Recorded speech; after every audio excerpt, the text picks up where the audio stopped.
হে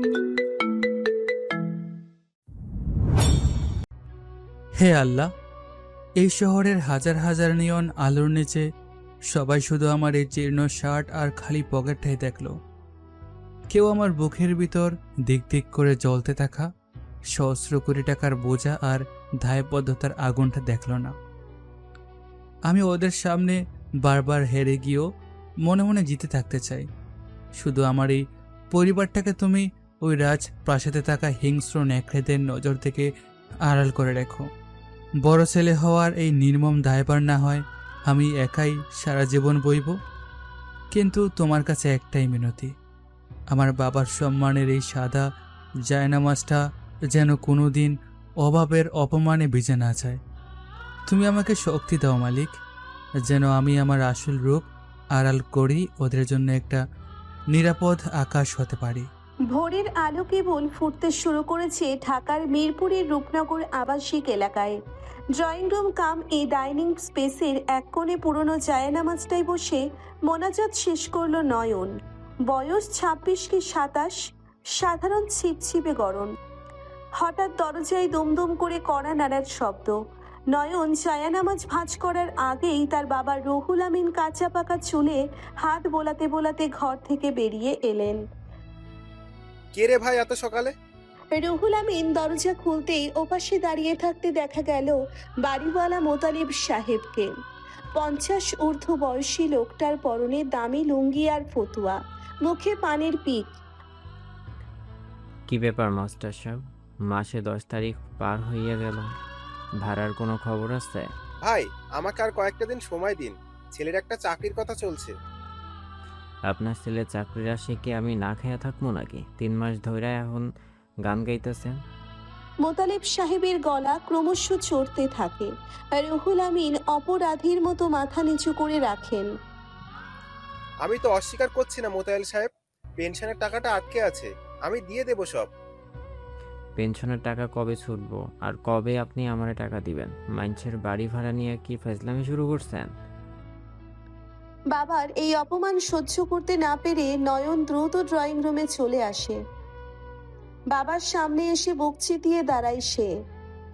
চাচা, সকালবেলা চিৎকার করছেন কেন? বাবা তো বলল আমরা টাকা দিয়ে দেব। ওরে আমার বড় নবাবজাদা আইছে, নিজের তো দিন রাইতে টোটো করে ঘুরে বেড়াও, বাবের হোটেলে খাওয়ার পর বড় বড় কথা। দেখুন চাচা, আপনি ভাড়ার জন্য আসছেন, ভাড়া নিয়ে কথা বলেন, ব্যক্তিগত আক্রমণ করবেন না। ব্যক্তিগত আক্রমণ তো করি নাই এখনো। বলি কি, ক্ষমতা যখন নাই তখন এই ঢাকা শহরে থাকার কি দরকার? গ্রামে গিয়ে জমি চাষ করতে পারো না? নয়নের হাত দুটো রাগে মুঠি পাকিয়ে যায়, কিন্তু সে বাড়ির বড় ছেলে, সে জানে এখানে রাগ দেখালে আজই তাদের বাসা থেকে বের করে দেবে। আমি আগামী সপ্তাহের মধ্যে আপনার পুরো টাকা ক্লিয়ার করে দেব, এখন আপনি আসুন। মাথায় রেখো কথাটা, আগামী বুধবারের মধ্যে টাকা না পাইলে আমি কিন্তু সোজা জিনিসপত্র রাস্তায় ছুঁড়ে ফেলবো। মোতালেব সাহেব গজগজ করতে করতে সিঁড়ি দিয়ে নেমে গেলেন। রুহুল আমিন একটা দীর্ঘশ্বাস ফেলে সোফায় ধপ করে বসে পড়লেন। মাথাটা আর উঁচু করে রাখতে পারলাম না রে নয়ন, শেষ বয়সে এসে মানুষের এত কথা শুনতে হচ্ছে। তুমি চিন্তা করো না বাবা, আমি আজই একটা ব্যবস্থা করব, তুমি গিয়ে বিশ্রাম নাও। রুহুল আমিন বিশ্রাম নিতে চান না, বরং ক্লান্ত চোখে ছেলের দিকে তাকান। বিশ্রাম কি আর আমার কপালে আছে রে বাপ? এদিক দিয়ে বাড়িওয়ালা গলা চিপে ধরেছে, ওদিক দিয়ে সংসারের খরচ। আমি তো বুঝতে পারছি বাবা, আমার আজকের ইন্টারভিউটা ভালো হলে হয়তো একটা গতি হবে। শুধু ইন্টারভিউ দিলে হবে না নয়ন, চাকরিটা তো পেতে হবে। জমানো টাকা তো সব শেষ, আগামী মাসের বাজার কিভাবে আসবে আমি তো সেটাই ভেবে পাচ্ছি না। বাবার কথাগুলো নয়নের বুকে পাথরের মতো চাপে। সে চুপচাপ শোনে, কোনো প্রতিবাদ করে না। তোর ছোট ভাই অয়নের দিকে তাকিয়ে দেখেছিস দিন দিন কেমন বেপরোয়া হয়ে যাচ্ছে ছেলেটা? অয়ন তো এখনো ছোট বাবা, ও আস্তে আস্তে ঠিকই বুঝবে। কি বুঝবে? গতকাল আমার কাছে এসে বলছে বন্ধুদের সাথে কোথাও নাকি ঘুরতে যাবে, তার জন্য টাকা চায়। ঘরে খাওয়ার চাল নেই, আরো শখ দেখ। আমি কথা বলবো অয়নের সাথে, তুমি এসব নিয়ে প্রেশার নিও না। আমি প্রেশার না নিলে কে নেবে বল? ঋতুর কলেজের ফি দেওয়ার তারিখ আসছে, ওই মেয়েটা কাল থেকে লজ্জায় আমার সামনেই আসছে না। বোন ঋতুর কথা শুনে নয়নের গলাটা একটু ধরে আসে। সে বড় ভাই হয়ে বোনের পড়ার খরচটাও দিতে পারছে না। ঋতুর ফির ব্যাপারটা আমি আজ টিউশনের টাকা তুলেই সলভ করে দিচ্ছি, তুমি ওকে চিন্তা করতে বারণ করো। ড্রয়িং রুমের এই ভারী পরিবেশের মাঝে রান্নাঘর থেকে শাড়ির আঁচলে হাত মুছতে মুছতে বেরিয়ে এলেন নয়নের মা সালমা বেগম। সকাল সকাল ছেলেটাকে এভাবে কথা শোনাচ্ছ কেন তুমি? ও কি ইচ্ছে করে বেকার বসে আছে? আমি ওকে কথা শোনাচ্ছি না সালমা, আমি বাস্তবতার কথা বলছি। আমি তো এখন অচল, এই সংসারে জোয়াল তো এখন ওর কাঁধেই। তা বলে প্রতিদিন ওর কানের কাছে একই ঘ্যান ঘ্যান করতে হবে? ছেলেটা তো দিনের পর দিন রাস্তায় ঘুরেছে, তুমি কি সেটা দেখো না? আমি সবই দেখি, কিন্তু ঘরে যখন অভাব ঢুকে যায় তখন আর চোখ কান খোলা রেখে লাভ হয় না। বাবার কথায় চরম হতাশা ঝরে পড়ে। নয়ন মায়ের দিকে তাকিয়ে ম্লান হাসার চেষ্টা করে। মা, বাবা তো ভুল কিছু বলেনি, আমি বড় ছেলে, পরিবারের এই অবস্থা তো আমাকে দেখতে হবে। তুই একদম চুপ কর নয়ন। বড় ছেলে হয়েছিস বলে কি তোর নিজের কোনো কষ্ট নেই? সব তোকে একা টানতে হবে কেন? কষ্টের কি আছে মা, আজ না হোক কাল তো একটা চাকরি তো হবেই। তুমি বাবাকে নিয়ে ঘরে যাও। আমি আর কার সাথে কি কথা বলবো? তুই যা, গিয়ে হাত মুখ ধুয়ে নে। আমি রুটি বানাচ্ছি, খেয়ে তারপরে বের হবি। ঠিক আছে মা। এই বলে নয়ন দ্রুত পা চালিয়ে নিজের ছোট স্যাঁতসেঁতে ঘরটায় ঢুকে দরজা আটকে দিল। বুকের ভেতরটা রাগে, অপমানে আর অসহায়ত্বে চলছে। ঠিক তখনই বিছানায় পড়ে থাকা নয়নের পুরনো স্মার্টফোনটা বেজে উঠল। স্ক্রিনে মেহের নামটা জলজল করছে। মেহের ধানমন্ডির এক সচ্ছল পরিবারের মেয়ে, নয়নের একমাত্র মানসিক আশ্রয় এবং ভালোবাসার মানুষ। নয়ন লম্বা করে একটা শ্বাস নিয়ে ফোনটা রিসিভ করলো। হ্যালো। কি ব্যাপার, এতক্ষণ লাগে ফোন ধরতে? ওপাশ থেকে মেহেরের অভিমানী গলা ভেসে এলো। নয়ন একটু হাসার চেষ্টা করলো। এই তো মাত্র রুমে ঢুকলাম, নামাজ পড়ছিলাম। সত্যি করে বলো তো, মন খারাপ তোমার? কই না তো, মন খারাপ হবে কেন?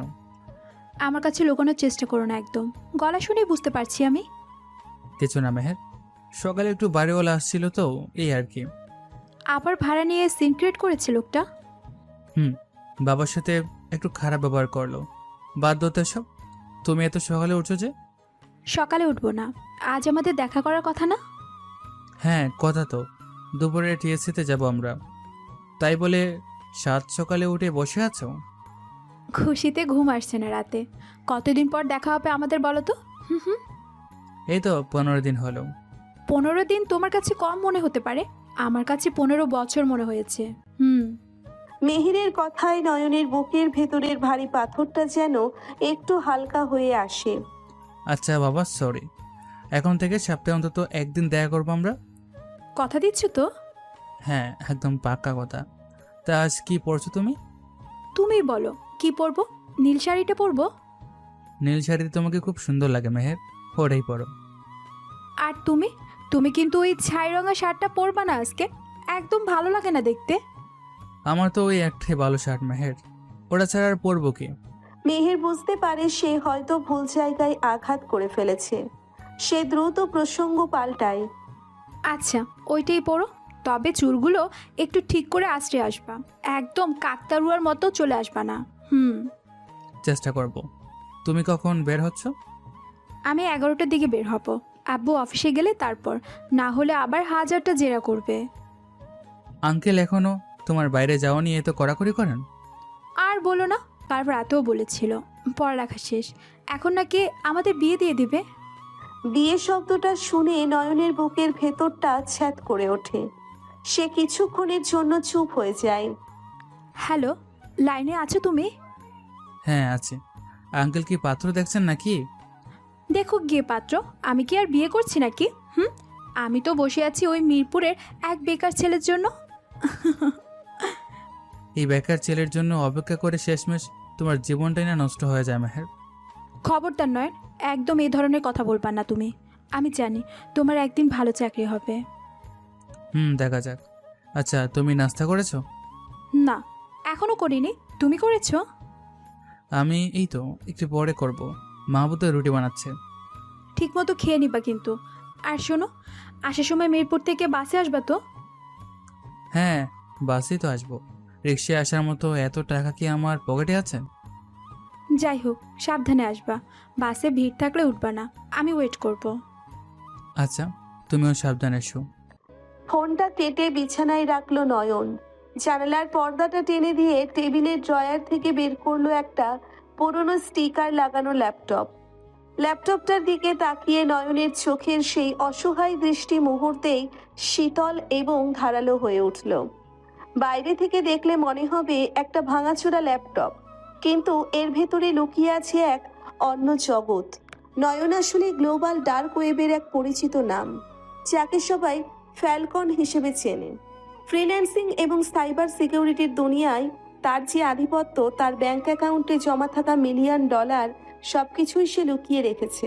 কারণ তার বাবার একসময়ের পার্টনার, দেশের অন্যতম শীর্ষ মাফিয়া আরমান মালিকের চক্রান্তে আজ তাদের এই দশা। আরমানকে সম্পূর্ণ ধ্বংস করার জন্যেই নয়নের এই অসহায় বেকার ছদ্মবেশ। নয়ন খুব দ্রুত হাতে টর ব্রাউজার ওপেন করে কয়েকটা প্রক্সি সার্ভার ঘুরে একটা সিক্রেট ডেটাবেসে প্রবেশ করলো। মোতালেব সাহেবের বেশ কয়েকটা অবৈধ কেমিক্যালের গোডাউন আছে মিরপুরের বস্তি এলাকায়। নয়ন গত সপ্তাহেই সেই গোডাউনগুলোর সব অবৈধ কাগজপত্র হ্যাক করে নিজের কাছে রেখেছিল। সে ল্যাপটপে কয়েকটা কমান্ডো টাইপ করলো। মোতালেব সাহেবের গোডাউনের সঠিক লোকেশন, অবৈধ মালের ছবি এবং পেপারস এক নিমেষেই পুলিশের আইসি এবং সিটি কর্পোরেশনের হটলাইনে বেনামে মেইল হয়ে গেল। মেইলটা সেন্ড হওয়ার পর ল্যাপটপের স্ক্রিনে ভেসে ওঠা সাকসেস লেখাটার দিকে তাকিয়ে নয়ন একটু বাঁকা হাসল। বাবার অপমানের নীরব প্রতিশোধ নেওয়া শেষ। ল্যাপটপটা যত্ন করে বন্ধ করে আবার ড্রয়ারে লুকিয়ে রাখলো নয়ন। এরপর সে সাধারণ একটা শার্ট পরে ঘর থেকে বেরিয়ে এলো। সকাল গড়িয়ে তখন 9টা বেজে গেছে। রাস্তাঘাটে মানুষের ব্যস্ততা শুরু হয়ে গেছে। নয়ন হেঁটে হেঁটে মহল্লার মোড়ে থাকা কুদ্দুসের চায়ের দোকানে গিয়ে বসলো। কুদ্দুস ভাই, একটা লাল চা দাও তো। দিতাছি নয়ন ভাই। আজকে সকালে নাকি মোতালেব সাহেব আবার চিল্লাপাল্লা করছে। আর বইলো না ভাই, লোকটার স্বভাবই এমন। কুদ্দুস চা বানাচ্ছে এমন সময় মহল্লার বেকার ছেলে রতন হাঁপাতে হাঁপাতে দৌড়ে এলো চায়ের দোকানে। ওস্তাদ, শুনছেনই খবর? কি খবরে রতন, এমন দৌড়াইতেছস কেন? মোতালেব চাচার তো কেল্লা ফতে। পুলিশ আর সিটি কর্পোরেশন মিলা তার গোডাউনে রেড দিছে মাত্র। কুদ্দুস চায়ের কাপটা টেবিলে রাখতে গিয়ে চমকে উঠল। নয়ন শান্তভাবে চায়ের কাপে চুমুক দিল, যেন কিছুই হয়নি। কস কি? মোতালেব সবার গোডাউনে রেড? ওইখানে তো সব অবৈধ কেমিক্যাল। আরে পুলিশ তো সব মাল সিজ করতেছে। মোতালেব চাচা তো পুলিশের গাড়ি দেখেই পেছনের গলি দিয়া ভাগছে। আল্লাহর মায়ের দুনিয়ার বাইর। সকালে আইসা মাস্টারের লগে খারাপ ব্যবহার করছে, অন বুঝুক মজা। রতন হাসতে হাসতে অন্য দোকানে খবরটা দিতে চলে গেল। নয়ন চুপচাপ চা শেষ করে পকেট থেকে 10 টাকার একটা নোট বের করে কুদ্দুসের দিকে বাড়িয়ে দিল। চাটা ভালো ছিল কুদ্দুস ভাই, আমি গেলাম। কই যান নয়ন ভাই? ইন্টারভিউ আছে নাকি আজকেও? হ্যাঁ, একটা জায়গায় সিভি ড্রপ করার কথা আছে, দোয়া করো। নয়ন চায়ের দোকান থেকে বেরিয়ে মূল রাস্তার দিকে হাঁটতে শুরু করে। রোদ করা হচ্ছে ধীরে ধীরে। দুপুর 12টায় মেহেরের সাথে দেখা করার কথা টিএসসিতে, কিন্তু তার আগে তাকে ফার্ম গেটে একটা অফিসে যেতে হবে। মিরপুর 10 নম্বর গোল চত্বরে এসে নয়ন একটা লোকাল বাসের জন্য অপেক্ষা করতে থাকে। পকেটে গোনা কয়েকটা টাকা যা দিয়ে তাকে সারাদিনের যাতায়াত এবং মেহেরের সাথে চা খাওয়ার বিল মেটাতে হবে। কিছুক্ষণ পর ফার্ম গেটের তীব্র জ্যাম আর রোদ এড়িয়ে লোকাল বাসে ঝুলে যখন নয়ন শাহবাগ পৌঁছলো, ঘড়ির কাঁটায় তখন 12:15। চাকরির একটা সিভি অফিসে ড্রপ করে এসেছে ঠিকই, কিন্তু নয়নের মনটা পড়েছিল টিএসসির এই ছিমছাম ক্যাফেতে। ক্যাফের কাচের দরজা ঠেলে ভেতরে ঢুকতেই এসির শীতল হাওয়া নয়নের ঘর্মাক্ত শরীরটাকে ছুঁয়ে গেল।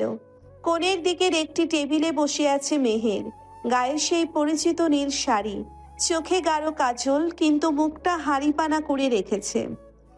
If sorry. সরি মানে কি? কয়টা বাজে এখন?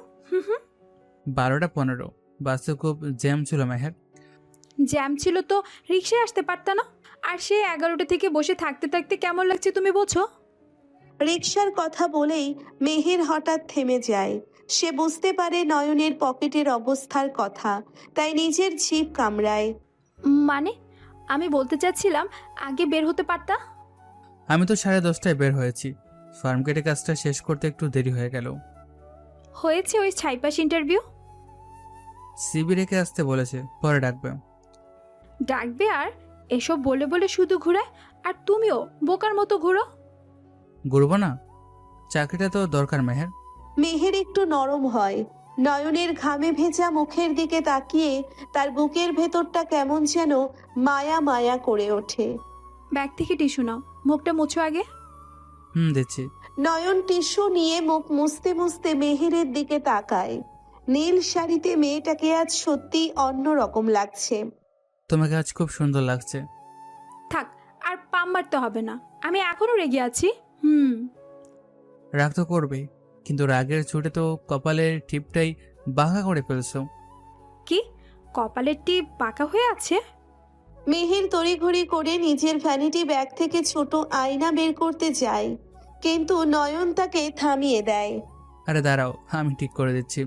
নয়ন একটু ঝুঁকে এসে নিজের ডান হাতের আঙ্গুল দিয়ে খুব আলতো করে মেহেরের কপালের নীল টিপটা সোজা করে দেয়। মেহেরের চোখের পলক পড়া যেন বন্ধ হয়ে যায়। নয়নের আঙ্গুলের স্পর্শে তার জমানো রাগটা নিমেষেই গলে পানি হয়ে যায়। তুমি না দিন দিন খুব অশুভ হয়ে যাচ্ছ। আমি আবার কি করলাম?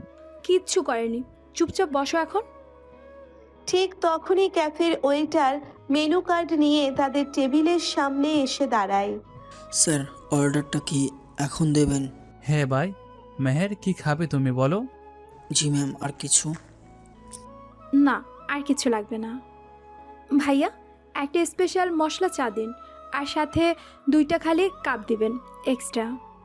ওয়েটার চলে গেলে নয়ন একটু অবাক হয়ে মেহেরের দিকে তাকায়। একটা চা কেন? তুমি খাবে না? খাবো তো, দুজনে মিলে 1 কাপ চা ভাগ করে খাবো, এতে ভালোবাসা বাড়ে, জানো না? হুম।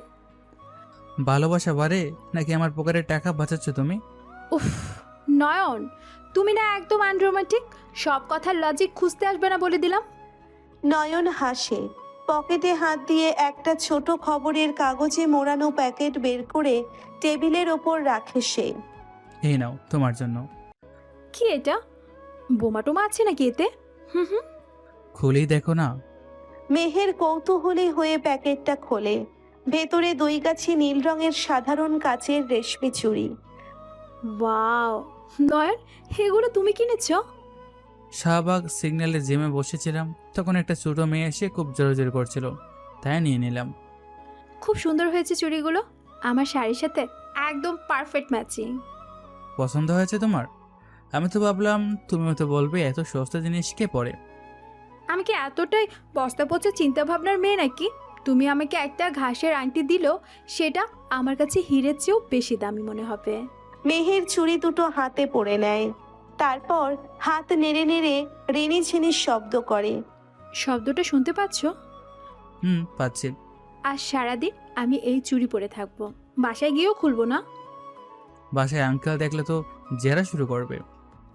করুক জোর, আব্বুর জেরা শুনতে শুনতে আমার কান পচে গেছে। আবার কি নিয়ে কথা কাটাকাটি হলো আঙ্কেলের সাথে? ওই যে বিয়ের কথা, আজ সকালে ফুপি আসছিল বাসায়। ফুপি নাকি কার এক ছেলের ছবি নিয়ে আসছে। তারপর?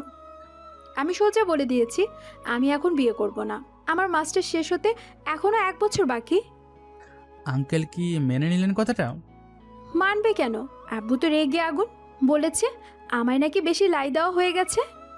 ওয়েটার এই সময় ধোয়া ওঠা চায়ের কেটলি আর 2টো খালি কাপ নিয়ে যায়। মেহের খুব যত্ন করে 2 কাপে চা ঢালে। মেহের, আঙ্কেল তো ভুল কিছু বলেনি। মেয়ের বয়স হচ্ছে, তিনি তো পাত্র দেখবেনি। তুমি কি পাগল হয়ে গেলে নয়ন? তুমি এসব কি বলছো? আমি বাস্তবতার কথা বলছি। আমি তো এখনো একটা টিউশনি সম্বল করে বেঁচে আছি। তো কি হয়েছে? আমি তো তোমাকে বলেছি আমি তোমার জন্য অপেক্ষা করব। কিন্তু কতদিন? এই বেকারত্বের তো কোনো শেষ দেখছি না। মেহের চায়ের কাপটা টেবিলে নামিয়ে রাখে, তার চঞ্চল মুখটা মুহূর্তেই গম্ভীর হয়ে যায়। নয়ন, তুমি কি আমাকে আর ভালোবাসো না? কি বলছো এসব? আমি তোমাকে ভালোবাসবো না কেন? তাহলে এরকম হতাশার কথা বলছো কেন? শোনো, আমার বাবা অনেক বড় লোক হতে পারে, কিন্তু আমি খুব অল্পে তুষ্ট একটা মেয়ে। আমি জানি সেটা। তুমি যখন চাকরি পাবা, আমরা একটা ছোট্ট বাসা ভাড়া করে নেব, ওই যে মিরপুরের দিকে। মিরপুরের ছাদওয়ালা বাসগুলোর ভাড়া অনেক বেশি মেহের। ছাদ লাগবে না আমাদের, একটা ছোট্ট বারান্দা থাকলেই হবে। আমি বারান্দায় একটা মানি প্ল্যান্টারের গাছ লাগাবো। মানি প্ল্যান্ট দিয়ে কি করবে? আমাদের তো মানিই থাকবে না। উফ, তুমি আবার শুরু করেছো। আমি কিন্তু সত্যি সত্যি রাগ করবো এবার। আচ্ছা আচ্ছা, রাগ করতে হবে না, তুমি তোমার কাজ লাগিও। আর শোনো, আমি কিন্তু প্রতিদিন রান্না করতে পারবো না, সপ্তাহে 3 দিন তোমার ডিউটি। আমি তো শুধু ডিম ভাজতে পারি। আমি তোমাকে সব শিখিয়ে দেব। ইউটিউব দেখে দেখে আমরা একসাথে রান্না করব। নয়ন মুগ্ধ হয়ে মেহেরের কথাগুলো শোনে। মেয়েটা কত সহজে একটা সুন্দর ভবিষ্যতের ছবি এঁকে ফেলে। চাটা ঠান্ডা হয়ে যাচ্ছে, খেয়ে নাও। খাচ্ছি। চা খাওয়া শেষ হলে মেহের হঠাৎ নিজের ব্যাগটা হাতে নিয়ে উঠে দাঁড়ায়। আমি একটু ওয়াশরুম থেকে আসছি, তুমি বসো। আচ্ছা যাও। মেহের ওয়াশরুমের দিকে যাওয়ার ভান করে সোজা ক্যাশ কাউন্টারে চলে যায়। ব্যাগ থেকে একটা 100 টাকার নোট বের করে সে খুব দ্রুত চায়ের বিলটা মিটিয়ে দেয়। নয়ন নিজের জায়গা থেকেই বিষয়টা খেয়াল করে। তার বুকের ভেতর অপরাধ বোধ আর ভালোবাসার এক অদ্ভুত মিশ্রণ কাজ করে। একটু পর মেহের ফিরে এসে হাসি মুখে আবার সিটে বসে। কি দেখছিলা এত মনোযোগ দিয়ে? কিছু না। বিলটা তুমি কেন দিলে মেহের? কোন বিল? হো, চায়ের বিল। আরে আমার কাছে ভাঙতি ছিল, তাই দিয়ে দিলাম। আমার কাছে টাকা ছিল, আমার তো খারাপ লাগবে বিষয়টা। খারাপ লাগার কি আছে? আমি দিলে যা, তুমি দিলেও তা। আমরা কি আলাদা নাকি? তবুও। মেহের টেবিলের ওপর দিয়ে হাত বাড়িয়ে নয়নের হাতটা শক্ত করে চেপে ধরে। নয়ন, তুমি এসব ছোটোখাটো বিষয় নিয়ে একদম ভাববে না। আমি সারা জীবন এই বেকার ছেলের জন্য অপেক্ষা করব। তুমি শুধু আমাকে ছেড়ে যেও না। আমি তোমাকে ছেড়ে কোথায় যাব মেহের? ঠিক এই রোমান্টিক মুহূর্তেই নয়নের তীক্ষ্ণ দৃষ্টি ক্যাফের কাছের দেওয়ালের বাইরের রাস্তায় গিয়ে পড়ে। রাস্তার ওপারে একটা কালো রঙের প্রাডো গাড়ি এসে থেমেছে। গাড়ির কাচ সামান্য নামানো। ভেতর থেকে দুজন লোক ক্যাফের দিকে তাকিয়ে আছে। সাধারণ মানুষ এটা খেয়াল না করলেও ডার্ক ওয়েবের কিংপিং ফ্যালকনের চোখকে ফাঁকি দেওয়া অসম্ভব। নয়ন মুহূর্তেই লোক দুটোকে চিনে ফেলে। ড্রাইভিং সিটে বসে থাকা লোকটা মেহেরের বাবার পার্সোনাল স্পাই, আর পেছনের সিটে বসা লোকটা আরমান মালিকের ভাড়াটে গুন্ডা। নয়নের মাথা দ্রুত কাজ করতে শুরু করে। আরমান মালিকের লোকেরা যদি তাকে মেহেরের সাথে দেখে ফেলে, তবে মেহেরও তাদের টার্গেটে পরিণত হবে। কি দেখছো ওইদিকে? আমার কথা শুনছো না তুমি? হ্যাঁ শুনছি। তাহলে ওইদিকে কি দেখছো এমন করে? নয়ন হঠাৎ করে মেহেরের হাতটা একটু জোরে চেপে ধরে। তার চোখে এক অদ্ভুত চঞ্চলতা, কিন্তু মুখে মিষ্টি হাসি। মেহের একটা গেম খেলবে? গেম? এখানে বসে কি গেম খেলবো? বসে নাও, চলো আজ একটু দৌড়াই আমরা। দৌড়াবো মানে কি? তুমি কি পাগল হয়ে গেছো? অনেক দিন দৌড়াই না তো, তাই পাগুলো কেমন জ্যাম হয়ে আছে। চলো না প্লিজ। মেহের কিছু বোঝার আগেই নয়ন তাকে এক প্রকার টেনে তুলে ফেলে। টেবিলের ওপর 20 টাকার একটা নোট টিপস হিসেবে রেখে দেয় সে। আরে ছাড়ো, সবাই দেখছে তো। নয়ন, কি করছো এসব? দেখো, তুমি শুধু আমার হাতটা শক্ত করে ধরে রাখো।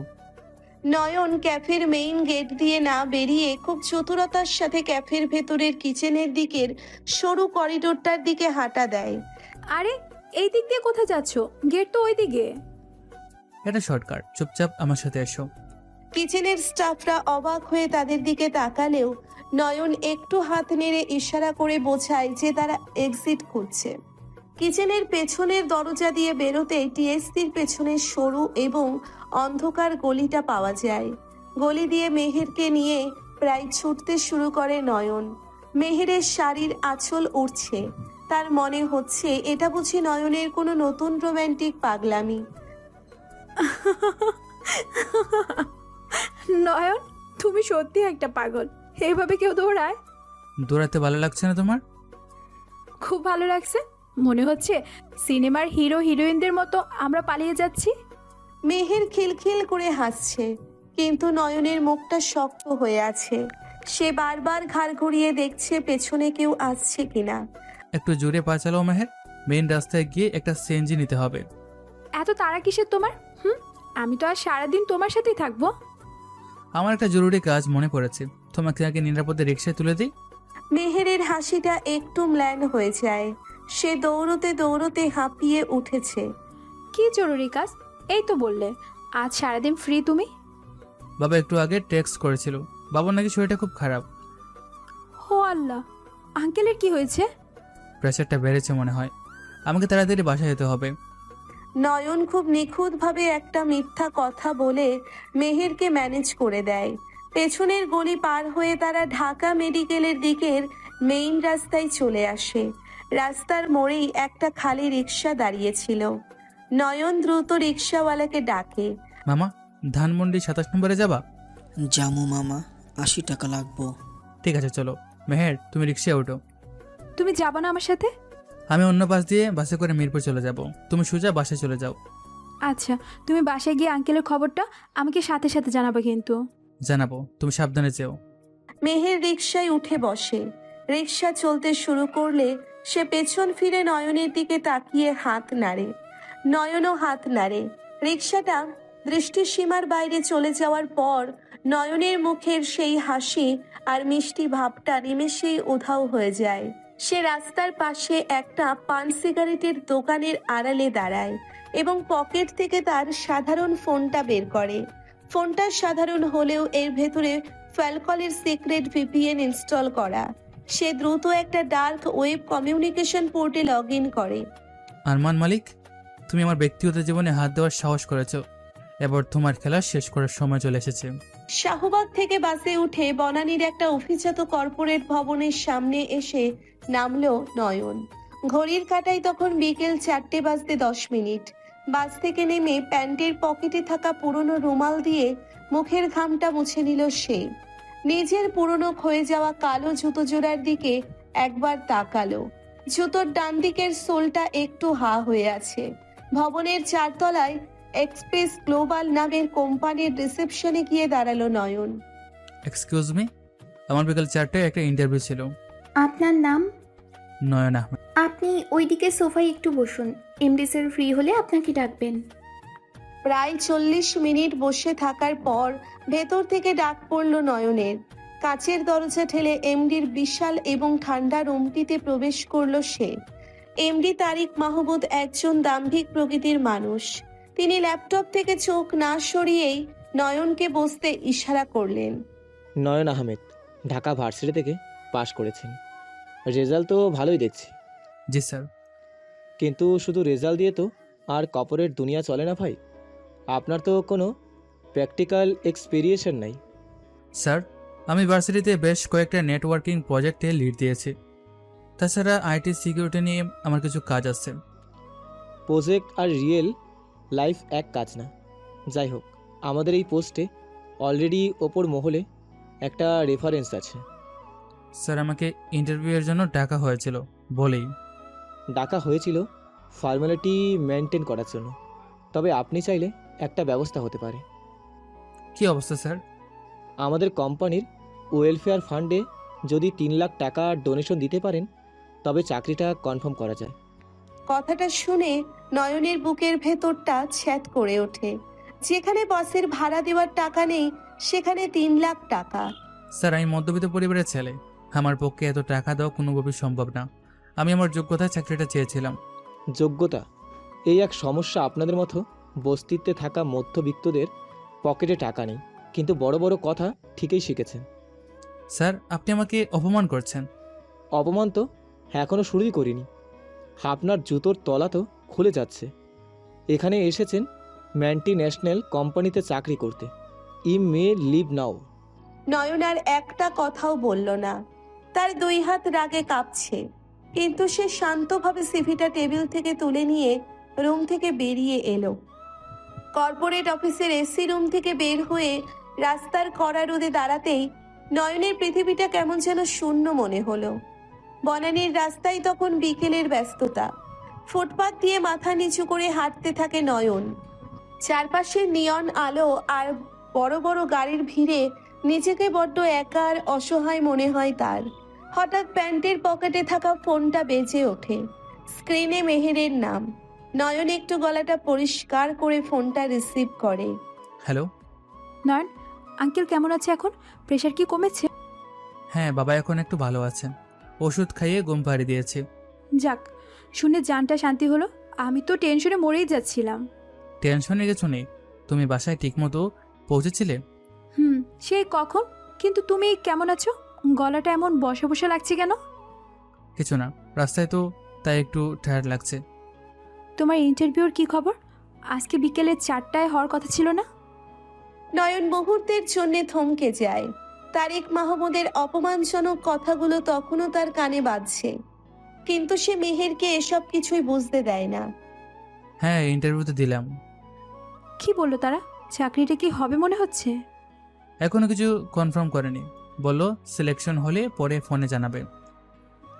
নয়ন, তুমি মন খারাপ করো না। যদি এই চাকরিটা নাও হয়, আরও অনেক ভালো অপশন আছে তোমার জন্য। আচ্ছা মেহের, আমি এখন বাসে উঠবো, পরে কথা বলি। ঠিক আছে, পাশে গিয়ে রেস্ট নাও। আর হ্যাঁ, চুড়িগুলো কিন্তু আমার হাতেই আছে এখনো।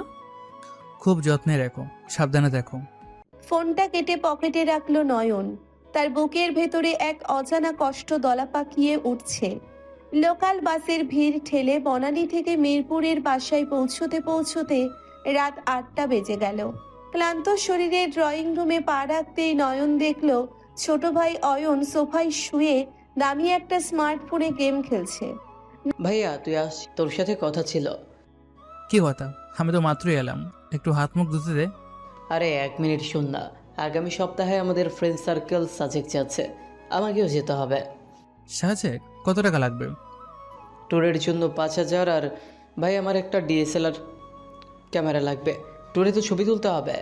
নয়ন অবাক হয়ে অয়নের দিকে তাকায়। ছেলেটা কি বুঝে শুনে কথা বলছে নাকি স্বপ্নের ঘোরে আছে? DSLR camera? তুই জানিস ওটার দাম কত?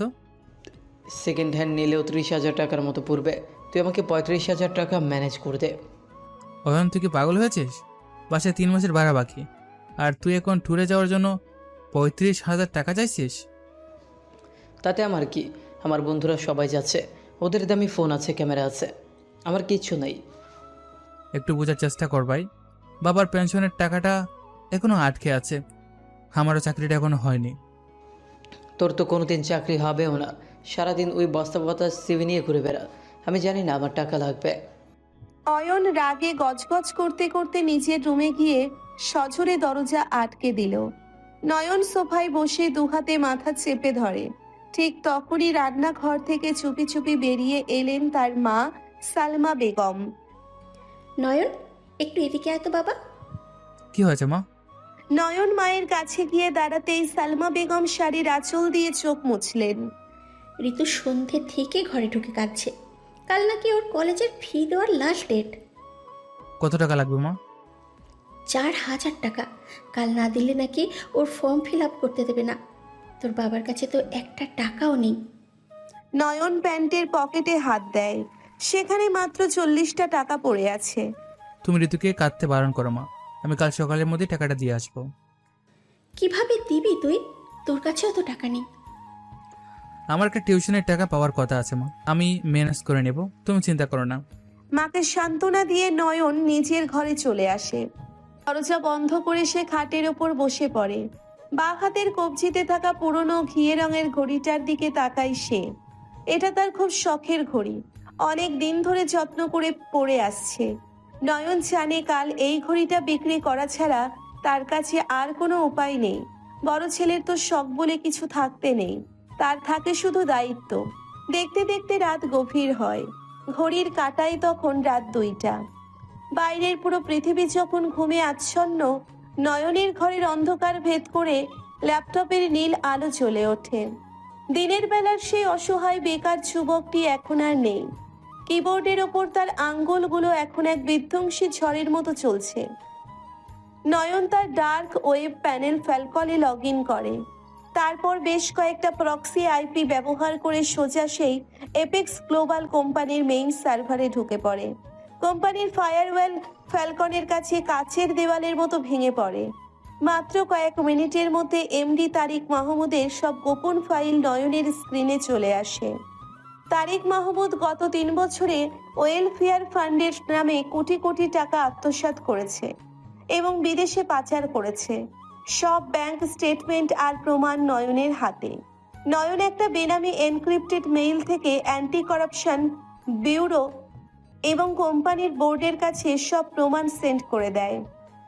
গরিবের জুতুর তলা নিয়ে হাসাহাসি করছিলেন তো তারিক সাহেব? কাল সকালে যখন দুদক আপনার হাতে হাত করা পড়াবে তখন বুঝবেন যোগ্যতা কার কতটুকু।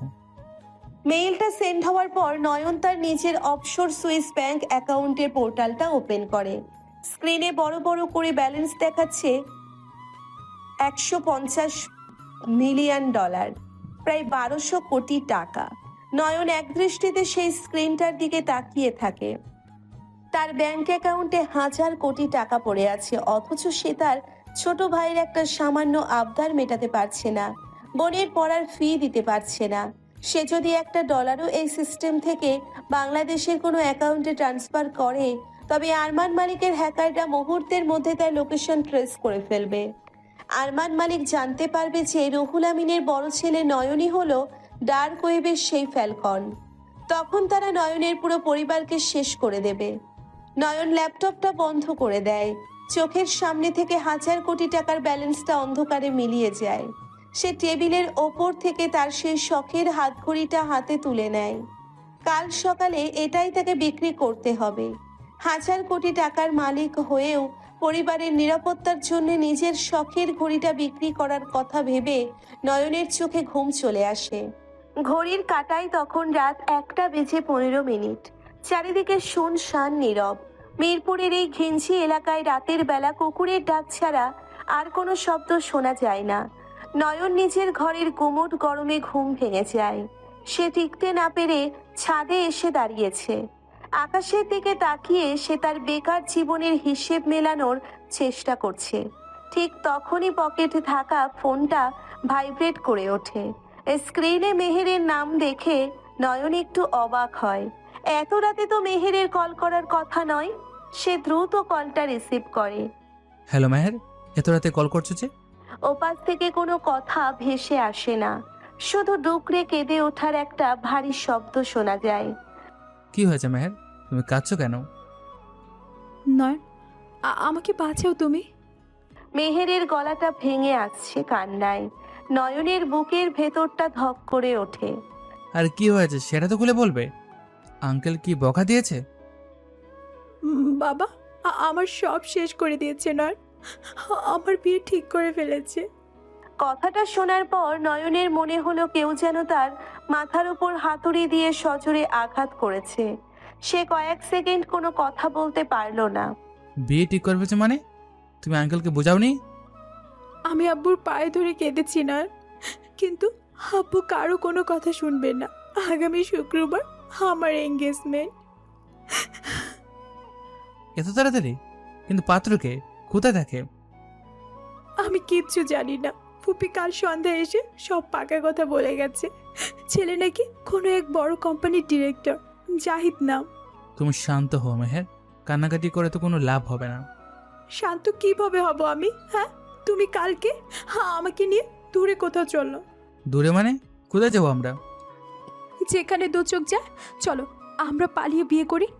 আমি রাস্তায় থাকতে রাজি আছি, কিন্তু তোমাকে ছেড়ে আমি বাঁচবো না নয়ন।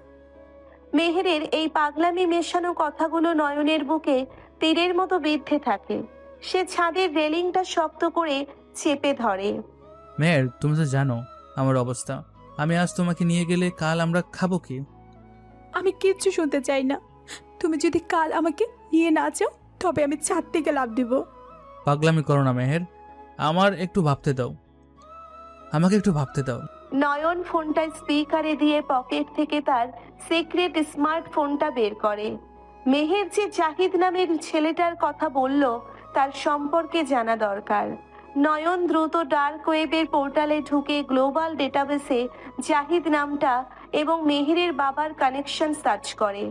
মাত্র কয়েক সেকেন্ডের মধ্যে জাহিদের পুরো প্রোফাইল নয়নের স্ক্রিনে ভেসে ওঠে। প্রোফাইলটা দেখেই নয়নের চোখ কপালে উঠে যায়।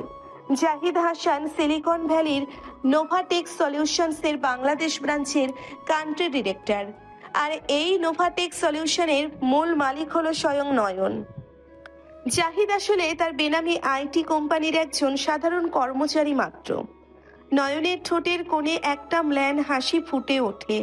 সে চাইলেই এই বিয়েটা 1 সেকেন্ডে ভেঙে দিতে পারে। সে চাইলেই তার আসল পরিচয় দিয়ে মেহেরকে রানীর মতো নিজের কাছে নিয়ে আসতে পারে। কিন্তু ঠিক সেই মুহূর্তে নয়নের সিক্রেট সার্ভার থেকে একটা লাল রঙের অ্যালার্ট বেজে ওঠে। স্ক্রিনে ভেসে উঠেছে আরমান মালিকের ভাড়াটে গুপ্ত ঘাতক দল মিরপুরের দিকে রওনা হয়েছে। ফ্যালকনের আইপি অ্যাড্রেস সামান্যতম ট্রেস করতে পারলেই তারা পুরো এলাকা জ্বালিয়ে দেবে।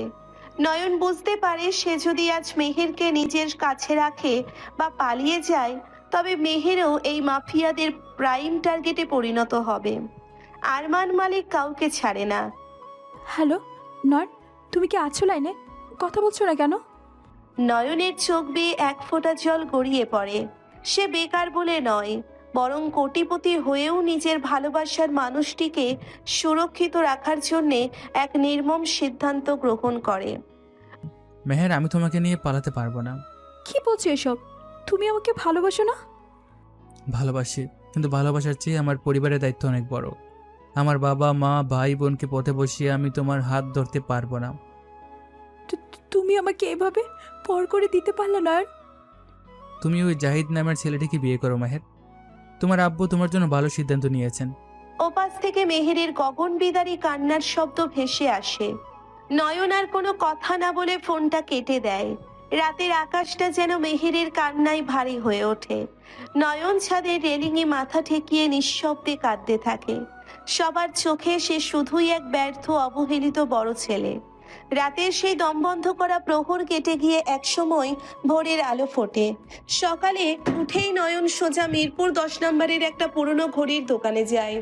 নিজের শখের হাত ঘড়িটা 1500 টাকায় বিক্রি করে দেয় সে।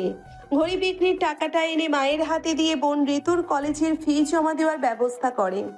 মা অবাক হয়ে জিজ্ঞেস করলেও নয়ন টিউশনির অ্যাডভান্স বলে এড়িয়ে যায়। এরপর নয়ন মেহেরকে টেক্সট করে দুপুরে ধানমন্ডির একটা রেস্টুরেন্টে দেখা করতে বলে।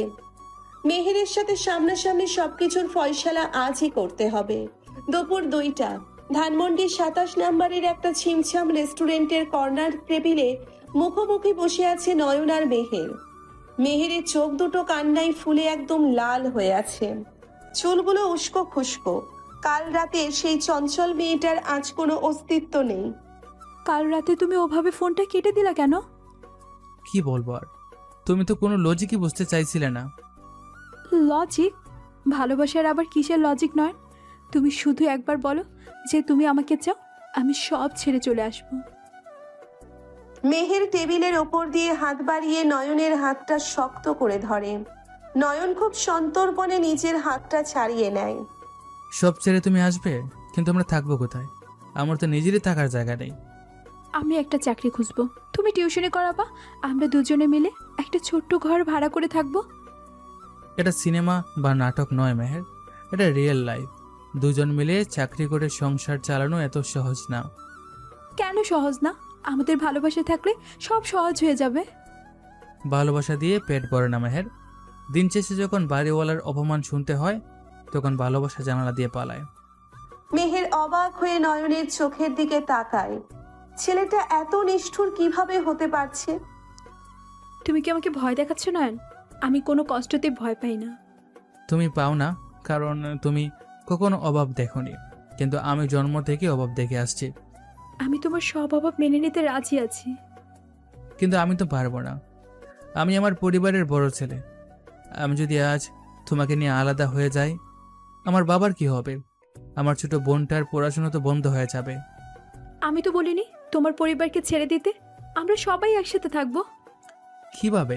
আমি তোমাকে দুবেলা ঠিকমতো খাওয়াতে পারবো না। আর পুরো পরিবারের দায়িত্ব নিব কিভাবে? মেহেরের চোখ দিয়ে অঝরে পানি পড়তে থাকে। সে টিস্যু দিয়ে চোখ মোছারও চেষ্টা করে না। তাহলে তুমি আমাকে স্বপ্ন দেখিয়েছিলে কেন? কেন বলেছিলে সারা জীবন আমার হাত ধরে রাখবা? ভুল করছিলাম। মধ্যবিত্ত পরিবারের বড় ছেলেদের আসলে কোনো স্বপ্ন দেখতে নেই, তাদের থাকে শুধু দায়িত্ব। তুমি আমাকে এভাবে ধরে সরিয়ে দিও না নয়ন, আমি মরেই যাব।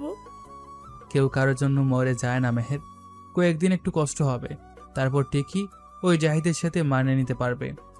তুমি নিজের মুখে আমাকে অন্য কারো বউ হতে বলছো? হ্যাঁ বলছি, কারণ এছাড়া আমার আর কোনো উপায় নেই। আমার পরিবারের ধ্বংসের উপর দাঁড়িয়ে আমি আমার ভালোবাসার সংসার তৈরি করতে পারবো না। নয়নের গলাটা কঠোর শোনায়, কিন্তু মেহের জানে না এই কঠোরতার আড়ালে নয়নের বুকের ভেতরটা কিভাবে দুমড়ে মুচড়ে যাচ্ছে। তুমি সত্যি একটা পাষাণ নয়ন, তোমার বুকে কোনো মায়া দয়া নেই। হয়তো নেই। তুমি ভালো থেকো মেহের, তোমার নতুন জীবনের জন্য শুভকামনা। নয়ন আর এক মুহূর্ত সেখানে বসে না। সে জানে আর কিছুক্ষণ বসলেই তার চোখের পানি বাদ মানবে না। রেস্টুরেন্টের বিলটা মিটিয়ে দিয়ে নয়ন দ্রুত রাস্তায় বেরিয়ে আসে। মেহের তখনও টেবিলে মাথা নিচু করে ফুপিয়ে কাঁদছে। রাস্তায় বেরিয়ে ধানমন্ডির ফুটপাত ধরে হাঁটতে থাকে নয়ন। সে তার নিজের হাতে নিজের ভালোবাসাকে খুন করে এসেছে, শুধু তার পরিবারকে এবং মেহেরকে নিরাপদ রাখবে বলে। প্যান্টের পকেটে থাকা সিক্রেট ফোনটা আবার ভাইব্রেট করে ওঠে। স্ক্রিনে একটা মেসেজ, টার্গেট লকড, আরমান মালিকের লোক তোমার বাড়ির দিকে এগোচ্ছে। চোখের পানিটা সজোরে মুছে ফেলে নয়ন। তার চোখের সেই বিষাদ এবার আগুনের মতো জ্বলে ওঠে। সে একা এই ভয়ঙ্কর যুদ্ধে নামার জন্য প্রস্তুত। পরের দিন সকালের রোদ একটু একটু করে চড়তে শুরু করেছে। মিরপুরের রূপনগর আবাসিক এলাকার রাস্তার ধারের দোকানগুলোতে প্রতিদিনের মতো ভিড়। নয়ন একটা পুরনো প্লাস্টিকের ব্যাগ হাতে নিয়ে মহল্লার মোড়ে মমিন মিয়ার মুদি দোকানের সামনে এসে দাঁড়ালো। পকেটে টিউশনির সামান্য কিছু টাকা, যা দিয়ে অন্তত দুদিনের বাজার করতে হবে। মমিন ভাই, আমাকে 2 কেজি মিনিকেট চাল আর আধা কেজি মসুর ডাল দিন তো। দিতাছি নয়ন ভাই, কিন্তু আগের যে 2500 টাকা বাকি বইরা আছে ওইটার কি খবর? আগের টাকাটা আমি সামনের মাসের প্রথম সপ্তাহে দিয়ে দেব মমিন ভাই। এখন একটু সমস্যা আছে। আপনাদের তো সারা বছরই সমস্যা যায় ভাই। আমি ছোট দোকানে, এত বাকি দিলে ব্যবসা টিকামু কেমনে? মমিন মিয়ার কথায় নয়নের আত্মসম্মানে একটু আঘাত লাগে, কিন্তু সে কোনো প্রতিবাদ করে না। ঠিক তখনই পাশ থেকে মহল্লার বয়স্ক মুরব্বী জলিল সাহেব কথা বলে ওঠেন। আরে মাস্টার সাহেবের ছেলে না? তা বাবা, পড়াশোনা তো অনেক করলা, চাকরি বাকরি কিছু জুটলো? হ্যাঁ, চেষ্টা করছি চাচা, এখনো কোথাও হয়নি। চেষ্টা করলে তো হবে না বাবা। আজকালকার যুগে শুধু সার্টিফিকেট দিয়া কি হয়? মামা চাচা লাগে, নাইলে পকেটের টাকা লাগে। আবার ওই তুমি বরং কোনো দোকানে না ওই সেলসম্যানের কাজ নাও। হ্যাঁ, আপনার পরামর্শের জন্য ধন্যবাদ চাচা, আমি আমার মতোই দেখছি। এই নেন ভাই আপনার চাল আর ডাল। ডিম কি দিমু খালি? না, ডিম লাগবে না, এই নিন আজকের বাজার খরচ। নয়ন টাকাটা মিটিয়ে দিয়ে ব্যাগটা হাতে নিয়ে বাড়ির দিকে পা বাড়ালো। বেকারত্ব জিনিসটা যে মানুষকে কতটা অসহায় আর ছোট করে দেয় সেটা সে পদে পদে অনুভব করছে। বাজার নিয়ে বাসায় ফেরার পর বেলা গড়িয়ে দুপুর হলো। গোসল করে জোহরের নামাজটা পড়ে নিল নয়ন। খাওয়ার টেবিলে শুধু ডাল আর আলু ভর্তা। নয়নের বাবা রুহুল আমিন চুপচাপ ভাত খাচ্ছিলেন। নয়ন এসে বাবার পাশের চেয়ারটাই বসলো। আজকে সকালে জলিল সাহেবের সাথে তোর কি কথা হলো রে নয়ন? তেমন কিছু না বাবা, উনি আমার চাকরির কথা জিজ্ঞেস করেছিলেন। উনি শুধু জিজ্ঞেস করেননি, উনি আমাকেও সকালে রাস্তায় শুনিয়েছেন। বলেছেন আমি নাকি তোকে বসিয়ে বসিয়ে খাওয়াচ্ছি। নয়ন ভাতের লোকমাটা মুখে তুলতে গিয়েও থামিয়ে দিল। বাবার গলাটা খুব ভারী শোনাচ্ছে। মানুষের কথা তুমি কেন কান দিচ্ছ বাবা? মানুষ তো অনেক কথাই বলবে। মানুষের কথা গায়ে না মেখে তো উপায় নেই বাপ, সমাজের ভেতরেই তো থাকি। তুই তো জানিস না একটা বয়সের পর ছেলের বেকারত্ব বাবার কাছে কতটা অপমানের। আহ, খাওয়ার সময় তুমি আবার শুরু করলে? ছেলেটা মাত্রই খেতে বসলো। আমি তোর ভালোর জন্যই বলছি সালমা। ও বড় ছেলে, ওর ওপরই তো আমাদের সব আশা ভরসা, কিন্তু দিন তো পার হয়ে যাচ্ছে। বাবা, আমি তোমাকে কথা দিচ্ছি, খুব তাড়াতাড়ি সব ঠিক হয়ে যাবে। তুমি শুধু আর কটা দিন ধৈর্য ধরো। আমার তো ধৈর্য ধরতে কোনো সমস্যা নেই বাপ, কিন্তু পাওনাদাররা তো আর ধৈর্য ধরবে না। নয়ন আর কিছু বলতে পারলো না। সে চুপচাপ মাথা নিচু করে ভাত খেতে লাগলো। তার বুকের ভেতরটা কেমন যেন দুমড়ে মুচড়ে যাচ্ছে। খাওয়া শেষ করে নয়ন নিজের ঘরে এসে দরজা আটকে দিল। বিকেল 4টে বাজে, আর 1 ঘন্টা পর মেহেরের সাথে তার দেখা করার কথা। সে তার ল্যাপটপটা ওপেন করে ডার্ক ওয়েবের প্যানেলে ঢুকলো। আরমান মালিকের পাঠানো গুপ্ত ঘাতকদের লোকেশন ট্র্যাক করলো সে। স্ক্রিনের লাল ডটটা দেখাচ্ছে যে ঘাতকরা ধানমন্ডির দিকে মুভ করছে। নয়ন বুঝতে পারলো ওরা জেনে গেছে বিকেল 5টায় সে ধানমন্ডির ওই রেস্টুরেন্টেই থাকবে। নয়ন একটা দীর্ঘশ্বাস ফেললো। আজ তাকে এমন কিছু করতে হবে যা সে স্বপ্নেও কখনো ভাবতে পারেনি। মেহেরকে চিরতরে নিজের জীবন থেকে সরিয়ে দিতে হবে, যাতে মেয়েটা বেঁচে থাকে। বিকাল 5টা বাজতে 10 মিনিট বাকি। ধানমন্ডির 27 নম্বরের সেই নামি দামি রেস্টুরেন্টের সামনে এসে দাঁড়ালো নয়ন। বাইরে কড়া রোদ থাকলেও রেস্টুরেন্টের ভেতরটা বেশ ছিমছাম আর গুমোট। কাচের দরজা দিয়ে ভেতরে ঢুকতেই নয়ন দেখলো কর্নারের একটা টেবিলে মেহের বসে আছে। মেহেরের পরনে সাধারণ একটা সালোয়ার কামিজ, চোখে মুখে রাজ্যের ক্লান্তি আর অস্থিরতা। নয়ন ধীর পায়ে এগিয়ে গিয়ে মেহেরের সামনের চেয়ারটায় বসলো। অনেকক্ষণ ধরে বসে আছো? তুমি কালকের পর থেকে আমার ফোন ধরছো না কেন নয়? মেহেরের গলার স্বর কাঁপছে। নয়ন নিজের ভেতরের সব আবেগ পাথর করে ফেলে। সে ওয়েটারের দিকে ইশারা করে 2টো ব্ল্যাক কফির অর্ডার দেয়। ফোন ধরার মতো মানসিক অবস্থায় ছিলাম না মেহের। তাছাড়া কথা তো কালকে শেষ হয়ে গেছে। কিসের কথা শেষ হয়ে গেছে? তুমি বললেই সব শেষ হয়ে যাবে নাকি? তাহলে আর কি বাকি আছে? তুমি কাল কেঁদেছো, আমি বুঝিয়েছি, এরপর তো আর কিছু বলার নেই। আমি আজকে তোমাকে বোঝাতে আসিনি নয়ন। আমি সব গোছগাছ করে নিয়ে এসেছি। আমার ব্যাগে আমার সব সার্টিফিকেট আর কিছু গহনা আছে। মেহের তার কাঁধের ভারী ব্যাগটা টেবিলের ওপর রাখে। নয়ন অবাক হওয়ার ভান করে মেহেরের দিকে তাকায়। এসবের মানে কি মেহের?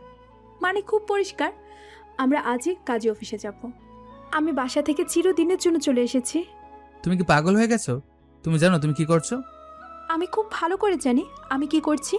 আমি ওই জাহিদ নামের লোকটাকে কোনোভাবে বিয়ে করতে পারবো না। নয়ন টেবিলের ওপর রাখা মেহেরের ব্যাগটার দিকে তাকায়। তারপর অত্যন্ত ঠান্ডা এবং লজিক্যাল গলায় কথা বলতে শুরু করে। মেহের, ব্যাগটা নিয়ে সোজা বাসায় ফিরে যাও। কেউ জানার আগেই নিজের রুমে গিয়ে চুপচাপ বসে থাকো। আমি যাব না। আমি তোমার হাত ধরে রাস্তায় নামতে প্রস্তুত আছি। কিন্তু আমি তোমার হাত ধরতে প্রস্তুত নই মেহের। কথাটা শোনার পর মেহের যেন আকাশ থেকে পড়ে। সে অবিশ্বাসের দৃষ্টিতে নয়নের চোখের দিকে তাকায়। কি বললে তুমি? তুমি আমাকে চাও না? না, চাই না, কারণ তুমি একটা ইমোশনাল বোকা মেয়ে। তুমি ভাবছো এই 2 ভরি গয়না বেচে আমরা সারা জীবন বসে বসে খাবো? আমি তো বলিনি বসে খাবো। আমরা দুজনে মিলে সংগ্রাম করব। আমার জীবনে অলরেডি অনেক সংগ্রাম আছে মেহের। আমার বাবার 3 মাসের বাসা ভাড়া বাকি। আমার ছোট বোন টাকার অভাবে কলেজে যেতে পারছে না। আমি তো সেই কষ্টের ভাগ নিতেই এসেছি। তুমি কষ্টের ভাগ নিতে আসোনি, তুমি আমার গাড়ি নতুন একটা বোঝা হয়ে এসেছো। বোঝা শব্দটা মেহেরের বুকে ছুরির মতো বিঁধল। তার চোখ থেকে টপ টপ করে পানি পড়তে শুরু করলো। আমি তোমার কাছে বোঝা হয়ে গেলাম নয়ন। সেই দিন সকালেও তো তুমি আমার কপালের টিপ ঠিক করে দিয়েছিলে। কালকের কথা কালকেই শেষ মেহের। আজকের বাস্তবতা ভিন্ন। আমি এই দারিদ্র আর অভাবের জীবন নিয়ে ক্লান্ত। তাই বলে তুমি আমাকে এভাবে অপমান করবে? আমি তোমাকে অপমান করছি না, আমি তোমাকে সত্যিটা দেখাচ্ছি। জাহিদ সাহেব অনেক বড় লোক, ওনাকে বিয়ে করলে তোমার অন্তত বাতের অভাব হবে না। মেহের টেবিলের ওপর দিয়ে হাত বাড়িয়ে নয়নের হাতটা শক্ত করে চেপে ধরে। সে ফুপিয়ে কাঁদতে শুরু করে। নয়, দয়া করে আমার সাথে এমন করো না। আমি তোমাকে ছেড়ে মরেই যাব। কেউ কারোর জন্য মরে যায় না মেহের। এই নাটকে কথাগুলো বাদ দাও। নয়ন অত্যন্ত নির্মমভাবে মেহেরের হাতটা ছাড়িয়ে নেয়। তার চোখের দৃষ্টি একদম শীতল, যেন সে মেহেরকে চিনতেই পারছে না। তুমি এত নিষ্ঠুর কিভাবে হতে পারো? তোমার ভিতরে কি কোনো মায়া নেই? মাঝে মধ্যে মায়া জিনিসটা বিসর্জন দিতে হয় মেহের। আমি চাই তুমি জাহিদকে বিয়ে করো আর আমাকে আমার পরিবারের কথা ভাবতে দাও। মেহের আর কোনো কথা বলতে পারে না। তার মনে হতে থাকে তার সামনের এই ছেলেটি তার পরিচিত, সেই লাজুক নয়ন নয়, এ এক সম্পূর্ণ অচেনা স্বার্থপর মানুষ। ঠিক আছে নয়ন, আমি তোমার জীবনে আর কোনোদিন আসবো না। তুমি ভালো থেকো তোমার পরিবার নিয়ে। মেহের ব্যাগটা কাঁধে তুলে নেয়। চোখের পানি মুছতে মুছতে সে রেস্টুরেন্ট থেকে বেরিয়ে যায়। একবারও পেছন ফিরে তাকায় না।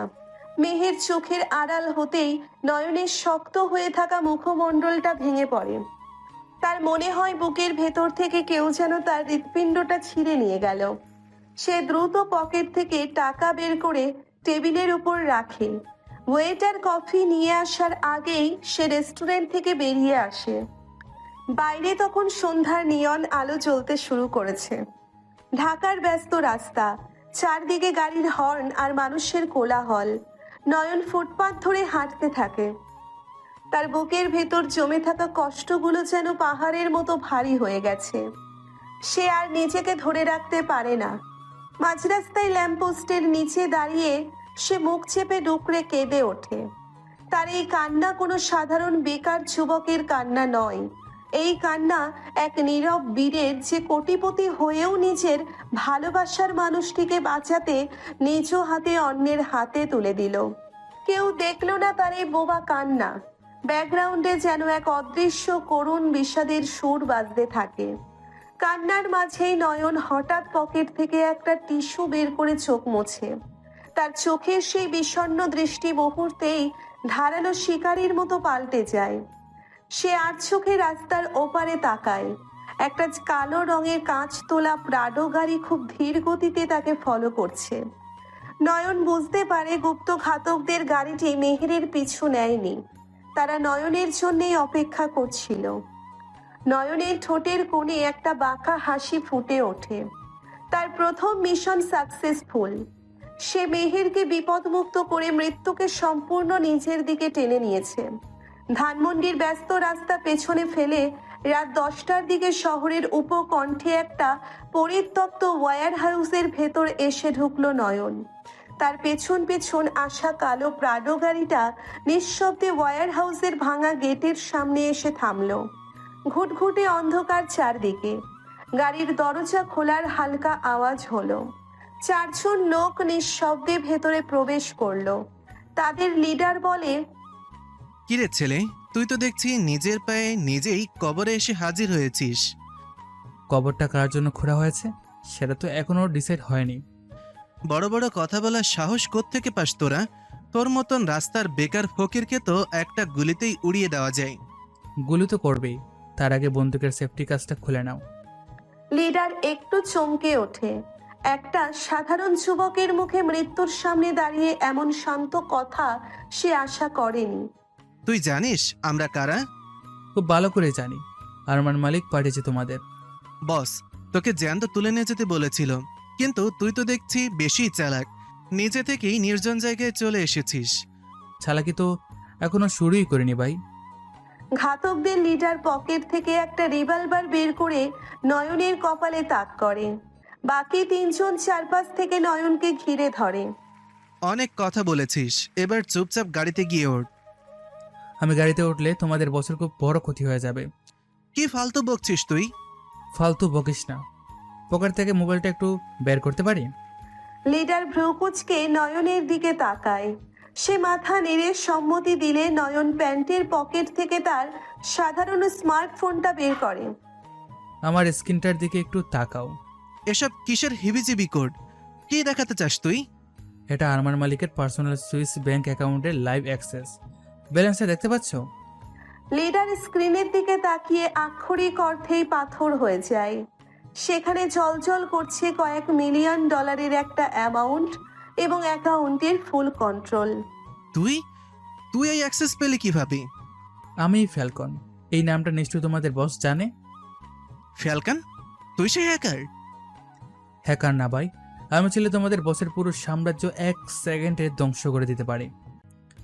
তুই বসকে ব্ল্যাকমেল করার চেষ্টা করছিস? আমি এখনই তোর মাথা ফুটো করে দেব। করতে পারো, কিন্তু আমার বাঁ হাতের কবজিতে স্মার্ট ব্যান্ডটা দেখছো? নয়ন তার শার্টের হাতা একটু গুটিয়ে কালো রঙের একটা ব্র্যান্ড দেখায়। লিডারের চোখে মুখে এখন স্পষ্ট ভয়। ওইটা কি? এটা আমার হার্টবিটের সাথে কানেক্টেড একটা ডেডম্যান সুইচ। ডেডম্যান সুইচ মানে? মানে হলো, তুমি যদি আমাকে গুলি করো আর আমার হার্টবিট বন্ধ হয়ে যায়, তাহলে এই সিস্টেম নিজে থেকে ইন্টারপোলের কাছে একটা মেইল পাঠিয়ে দেবে। কিসের মেইল? তোমাদের বসের গত 5 বছরের সব অবৈধ অস্ত্রের ডিলিং, মার্ডার আর ব্ল্যাক মানির রেকর্ড, সব প্রমাণ ওই মেইলে অ্যাটাচ করা আছে।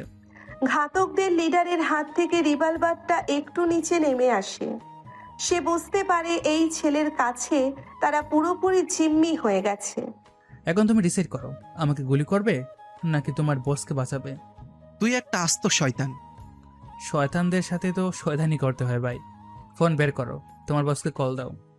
লিডার কাপা কাপা হাতে পকেট থেকে ফোন বের করে আরমান মালিককে কল দেয়। রিং হতেই ওপাশ থেকে ভারী একটা গলা ভেসে আসে। কাজ শেষ করেছিস রফিক? বস, একটা সমস্যা হয়ে গেছে। কিসের সমস্যা? সমস্যাটা আমি বুঝিয়ে বলছি আরমান সাহেব।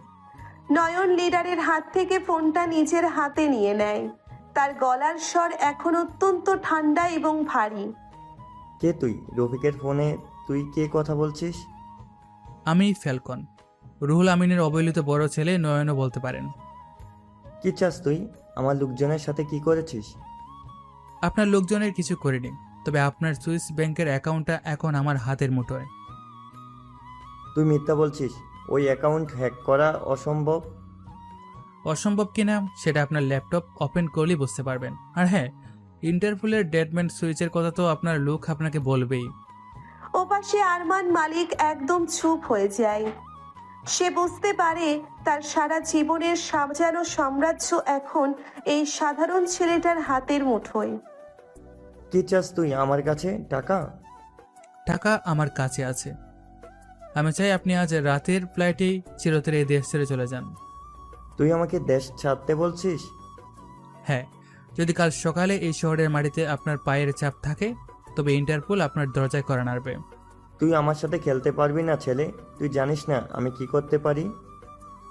আপনি কি করতে পারেন সেটা দেখার সময় আমার নেই।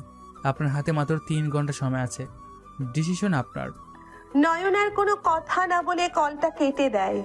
লিডারের দিকে ফোনটা ছুড়ে দিয়ে পকেটে হাত ঢুকিয়ে অত্যন্ত শান্ত ভঙ্গিতে হাঁটা শুরু করে সে। যাও, তোমার বসকে গিয়ে সুটকেস গোছাতে সাহায্য করো। ঘাতকরা পাথরের মূর্তির মতো দাঁড়িয়ে থাকে। একটা সাধারণ বেকার ছেলের এই বুদ্ধিমত্তা এবং শীতল মস্তিষ্ক দেখে তারা আক্ষরিক অর্থেই বোবা হয়ে গেছে। অন্যদিকে রাত তখন 10:30। মিরপুরের রূপনগরে নয়নদের ছোট ভাড়া বাড়িতে এক অদ্ভুত স্তব্ধতা বিরাজ করছে। ছোট ভাই অয়ন সারা দিনের ঘোরাঘুরি শেষে নিজের ঘরে ঢুকেছে। কালকের ট্যুরে তার আর যাওয়া হবে না ভেবে মনটা বেশ খারাপ।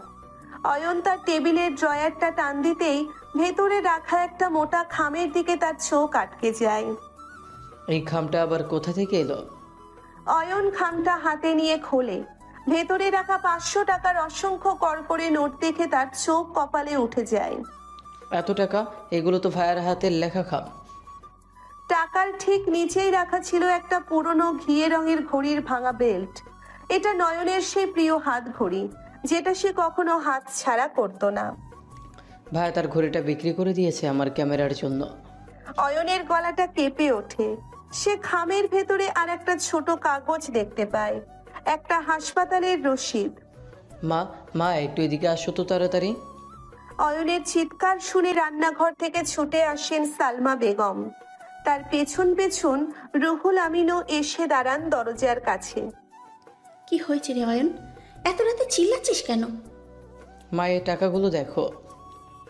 এত টাকা কোত্থেকে পেলি তুই? ঘরে তো কোনো টাকা ছিল না। ভাইয়া রেখে গেছে মা আমার ট্যুর আর ক্যামেরার জন্য। গুনে দেখলাম পুরো 30,000 টাকা। রুহুল আমিন অবাক হয়ে এগিয়ে আসেন। তার চোখ দুটো স্থির হয়ে আছে ওই টাকার বান্ডিলের দিকে। নয়ন এত টাকা কোথায় পেল?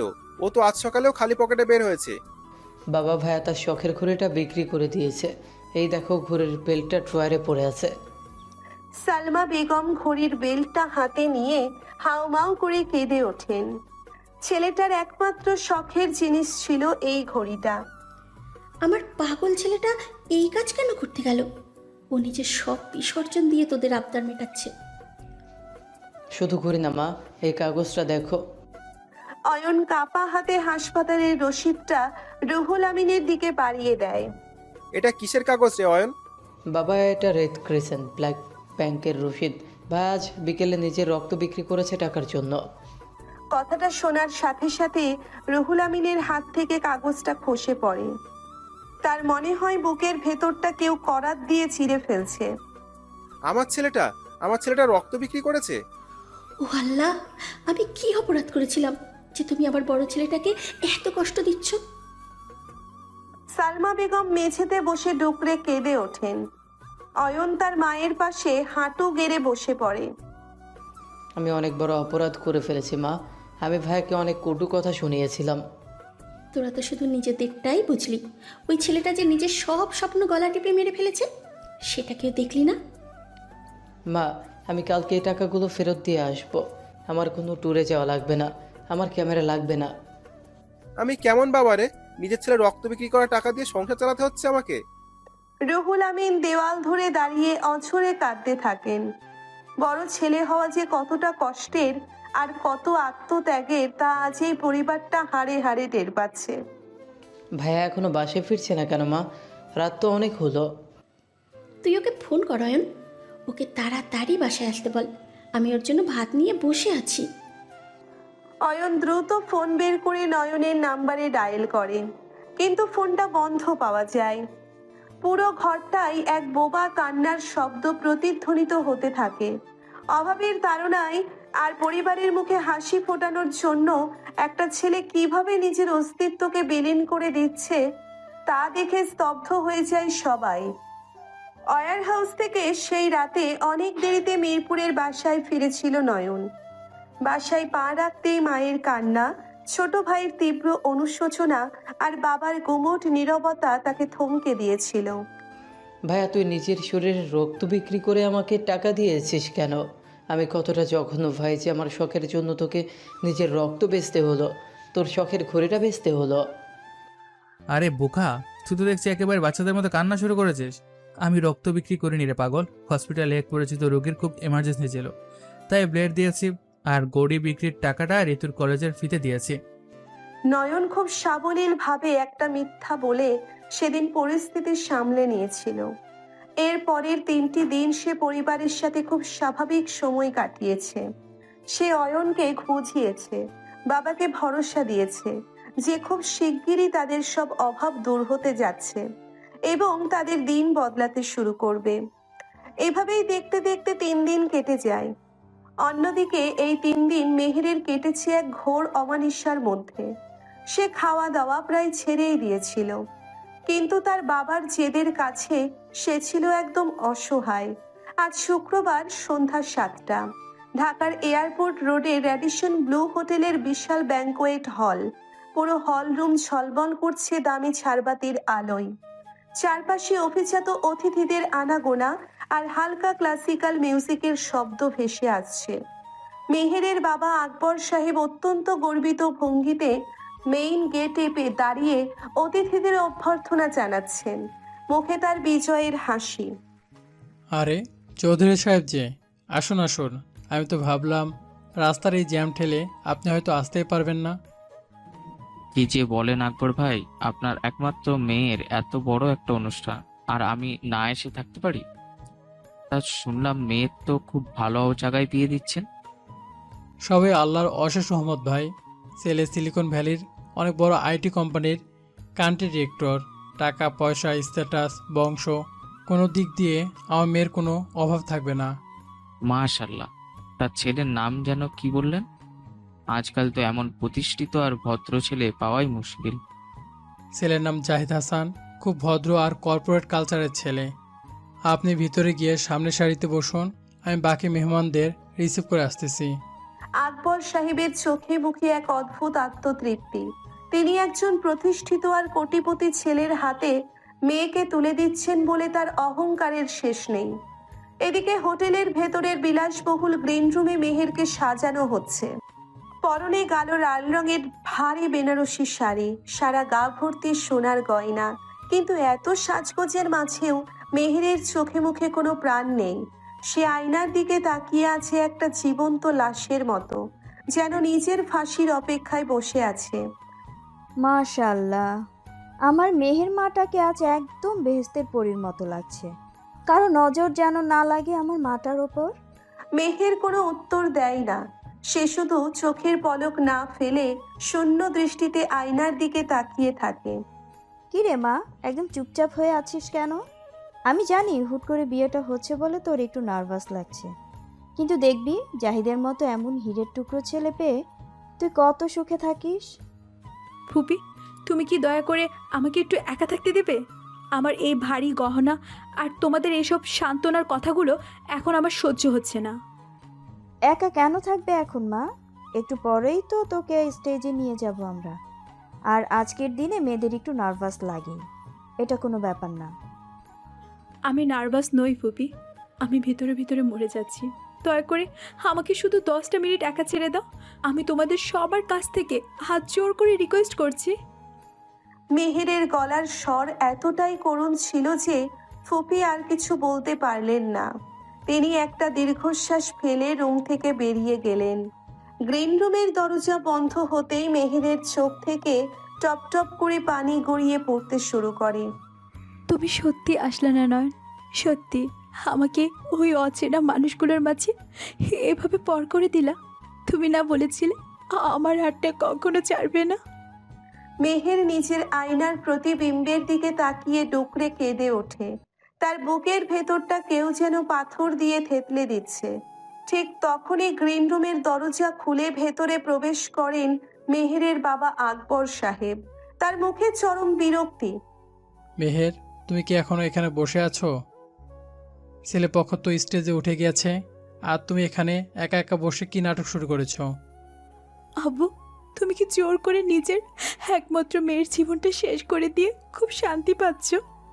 একবারও কি মনে হচ্ছে না যে তুমি আমাকে জ্যান্ত কবর দিচ্ছ?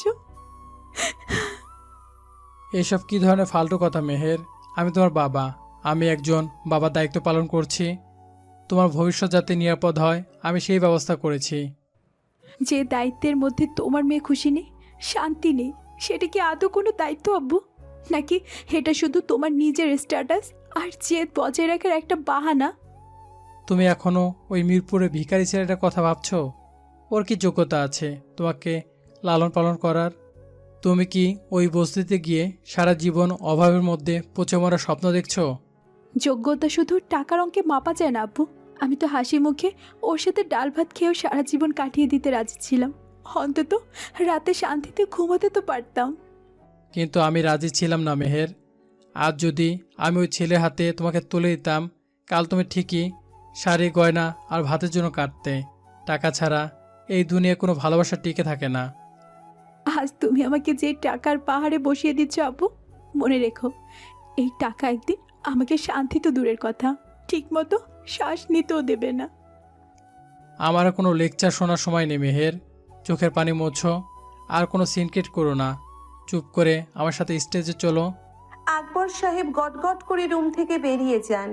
মেহের টিস্যু দিয়ে খুব আলতো করে নিজের চোখের পানিটা মুছে নেয়। সে বুঝতে পারে তার এই কান্নার আর কোনো মূল্য নেই।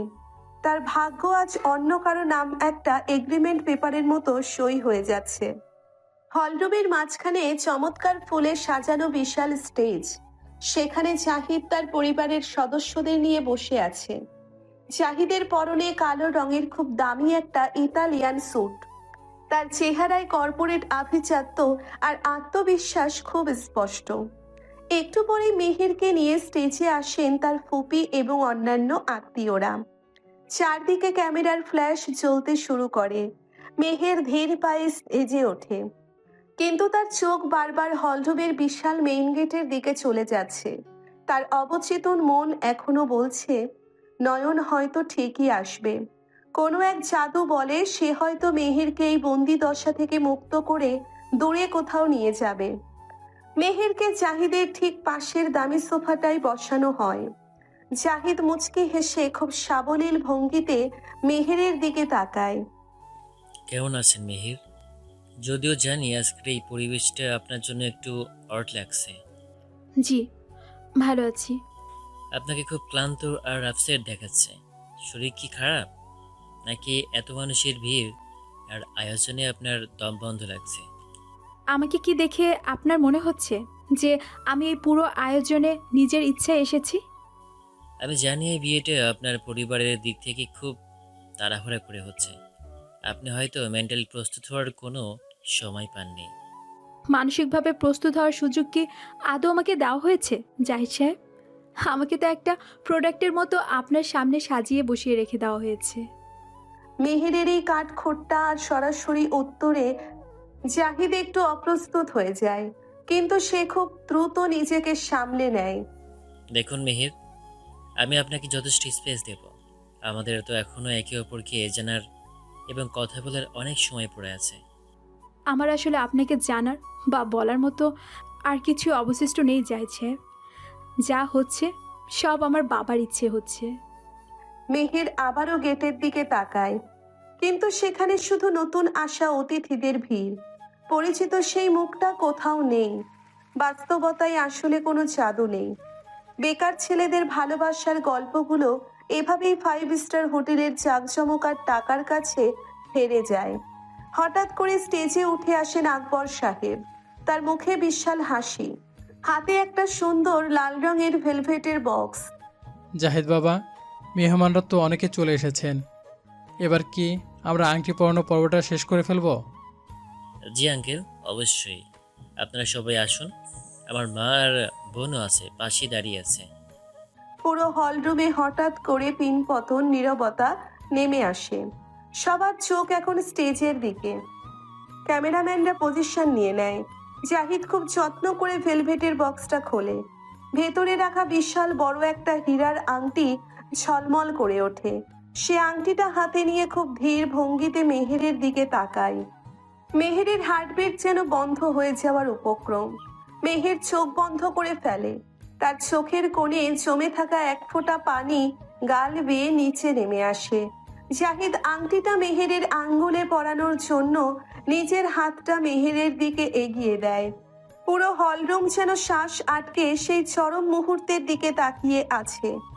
জাহিদ মেহেরের বাম হাতটা আলতো করে ধরল। আংটিটা তার অনামিকায় পরিয়ে দেওয়ার জন্যে একদম কাছে নিয়ে এলো। ঠিক সেই মুহূর্তে জাহিদ হঠাৎ থেমে গেল। তার হাত কাঁপছে না, বরং তার চোখে এক অদ্ভুত শ্রদ্ধা ফুটে উঠেছে মেইন গেটের দিকে তাকিয়ে। আমি অত্যন্ত দুঃখিত আকবর আঙ্কেল, আমি এই আংটিটা মেহেরের আঙুলে পরাতে পারবো না। হলের ভেতর উপস্থিত শত শত অতিথি যেন পাথর হয়ে গেল। আকবর সাহেবের মুখের হাসি মুহূর্তেই মিলিয়ে গিয়ে সেখানে তীব্র রাগ আর বিস্ময় ফুটে উঠল। তুমি কি বলছো জাহিদ? এটা ইয়ার্কি করার জায়গা না, আংটিটা পরাও। আমি আর কি করছে না আঙ্কেল, এই আংটিটা মেহেরের আঙুলে পরানোর অধিকার আমার নেই। এই অধিকার শুধুমাত্র আমার বসের। তোমার বস? এখানে তোর বস কোথা থেকে আসবে? আর তার সাথে মেহেরের কি সম্পর্ক? সম্পর্কটা উনি নিজেই আপনাকে বলবেন। ওই যে দেখুন, উনি চলে আসছেন। হলের বিশাল সেগুন কাঠের দরজা দুটো সশব্দে খুলে গেল। সবার দরজা এখন সেদিকে।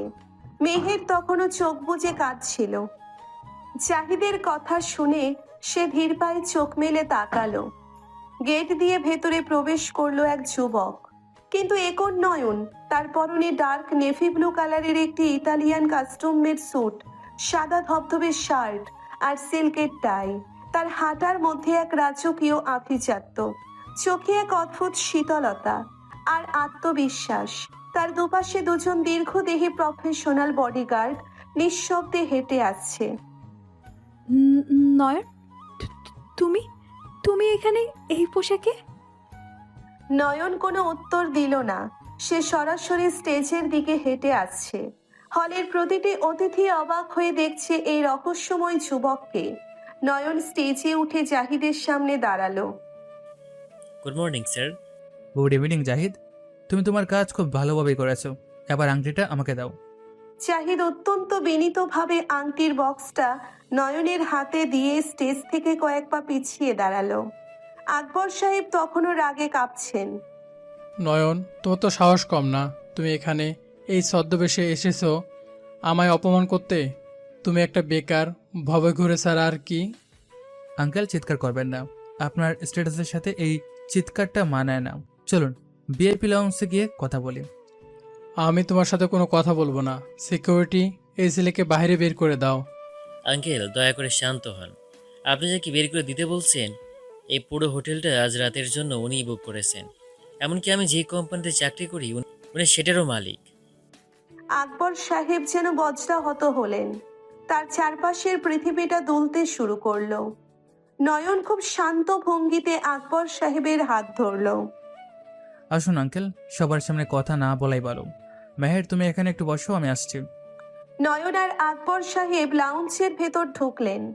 নয়ন তার বডিগার্ডের হাত থেকে একটা অত্যাধুনিক ল্যাপটপ নিয়ে টেবিলের ওপর রাখলো। আঙ্কেল, আপনি আমাকে বেকার বলে ঘৃণা করতেন, কিন্তু আপনি জানতেন না যে আরমান মালিকের হাত থেকে আমার পরিবারকে বাঁচাতে আমাকে এই অভিনয়টা করতে হয়েছে। তুমি তুমি জাহিদের কোম্পানির মালিক? এটা কিভাবে সম্ভব? সিলিকন ভ্যালির নোভাটেক সলিউশনের নাম নিশ্চয়ই শুনেছেন। সেটার 70% শেয়ার আমার। আমি এই কোম্পানির ফাউন্ডার। কিন্তু তুমি তো মিরপুরে একটা ছোট বাসায় থাকতে। তোমার বাবা তো সামান্য একজন রিটায়ার্ড শিক্ষক। হ্যাঁ, আমার বাবা সৎ ছিলেন বলি আরমান মালিক আমাদের সব কেড়ে নিয়েছিল।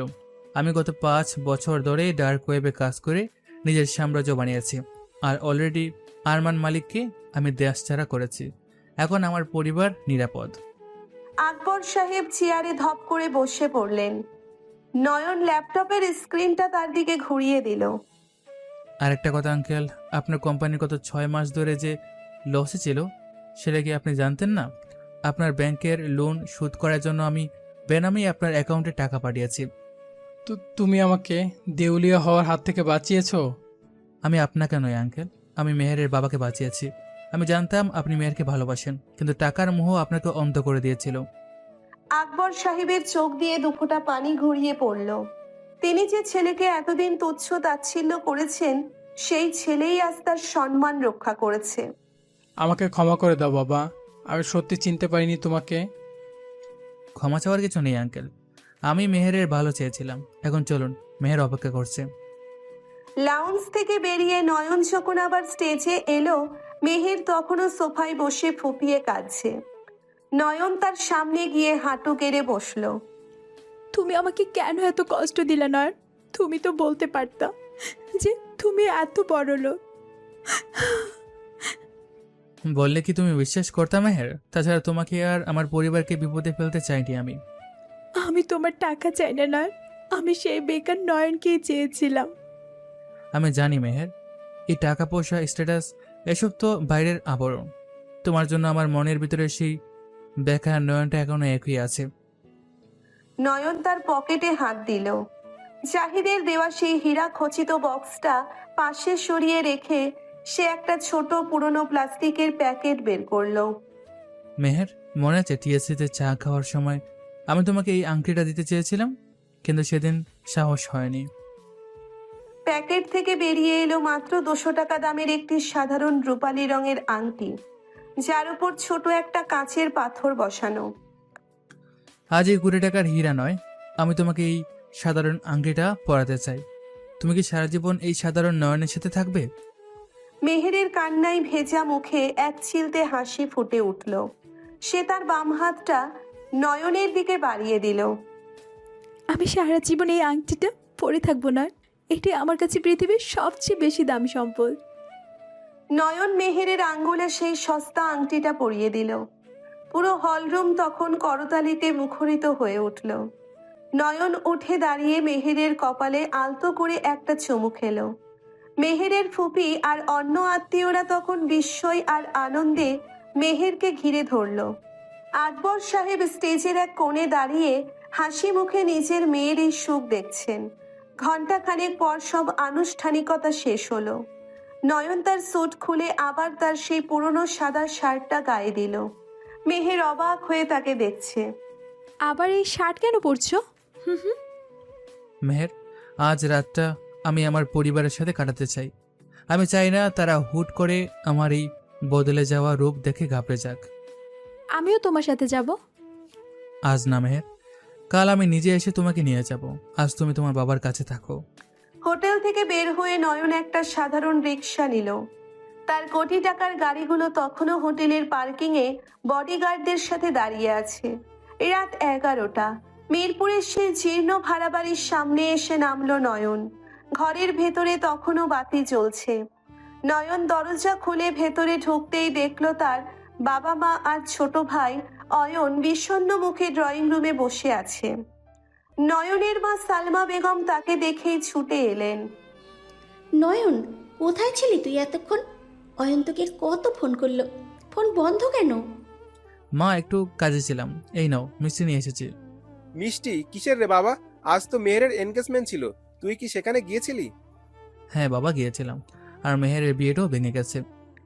রুহুল আমিন আর সালমা বেগম একে অপরের দিকে তাকালেন। নয়ন অবাক হয়ে নয়নের দিকে এগিয়ে এলো। বিয়ে ভেঙে গেছে মানে? তুই কি কিছু করেছিস নাকি ভাইয়া? আমি কিছুই করিনি। আসলে মেহেরের বাবা বুঝতে পেরেছেন যে টাকার চেয়ে মানুষের মূল্য বেশি। আর বাবা, একটা সুখবর আছে। কি খবর বাবা? আমার সেই ইন্টারভিউটার রেজাল্ট দিয়েছে। খুব বড় একটা কোম্পানিতে ভালো বেতনে আমার চাকরি হয়ে গেছে। আলহামদুলিল্লাহ, আমি জানতাম আমার ছেলের একদিন ভালো চাকরি হবেই। নয়ন মুচকে হাসলো। সে তার মাকে জড়িয়ে ধরল। সে চাইলে আজই তাদের একটা বিশাল প্রাসাদে নিয়ে যেতে পারত, কিন্তু সে চায় না তার পরিবার এই আভিজাত্যের চাপে নিজেদের হারিয়ে ফেলুক। মা, কাল মেহের এই বাড়িতে আসবে। তোমরা ওকে বরণ করে নিবে তো? অবশ্যই নেব বাবা, মেহের তো আমাদেরই মেয়ে। নয়ন তার ছোট ভাই অয়নের দিকে তাকালো। অয়ন মাথা নিচু করে দাঁড়িয়ে আছে। কিরে অয়ন, সাজেক যাবি না? না ভাইয়া, আমি আর কোনোদিন তোর কাছে কোনো আবদার করব না। তুই আমার জন্য যা করেছিস। আরে দূর, আবদার করবে না তো কি? কাল আমরা সবাই মিলে কেনাকাটা করতে যাব। আর তোর জন্য একটা ভালো ক্যামেরা আমি অলরেডি অর্ডার করেছি। অয়ন তার বড় ভাইকে জড়িয়ে ধরে কাঁদতে শুরু করলো। নয়ন পরম মমতায় তার ভাইয়ের পিঠ চাপড়ে দিল। রাত গভীর হয়। নয়ন তার ছোট ঘরটায় এসে জানালার পাশে দাঁড়ালো। বাইরের ঢাকার আকাশটা আজ অনেক পরিষ্কার মনে হচ্ছে। পরিবারের অবহেলিত বেকার বড় ছেলেটি আজ শুধু তার পরিবারের মুখে হাসি ফোটায়নি, বরং নিজের ভালোবাসাকেও জয় করেছে। সে তার আসল পরিচয় এখনো পুরোপুরি প্রকাশ করেনি। সে চায় ধাপে ধাপে তার বাবা মাকে এক সুন্দর জীবন উপহার দিতে। নয়ন পকেট থেকে মেহেরের দেওয়া সেই কাচের চুড়িটা বের করলো, যেটা মেহের তাকে ফেরত দিতে চেয়েছিল। সে চুড়িটা টেবিলের ওপর রাখা কোরআন শরীফের পাশে যত্ন করে রাখলো। একটি নতুন ভোরের অপেক্ষায় নয়ন চোখ বুঝল, যে ভোরে আর কোনো অভাব থাকবে না, কোনো অপমান থাকবে না, থাকবে শুধু এক বড় ছেলের দায়িত্ব আর ভালোবাসার জয়গান।